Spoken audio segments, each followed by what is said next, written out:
اگر اللہ چاہتا تو تم سب کو ایک ہی جماعت بنا دیتا، لیکن وہ جسے چاہتا ہے گمراہ رہنے دیتا ہے اور جسے چاہتا ہے ہدایت دیتا ہے۔ اور جو عمل تم کرتے ہو اس دن ان کے بارے میں تم سے ضرور پوچھا جائے گا۔ اور اپنی قسموں کو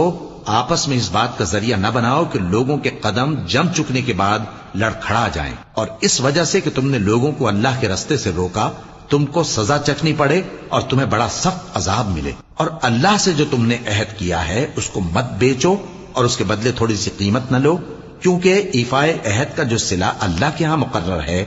وہ اگر سمجھو تو تمہارے لیے بہتر ہے۔ جو کچھ تمہارے پاس ہے وہ ختم ہو جاتا ہے، اور جو اللہ کے پاس ہے وہ باقی ہے کہ کبھی ختم نہیں ہوگا۔ اور جن لوگوں نے صبر کیا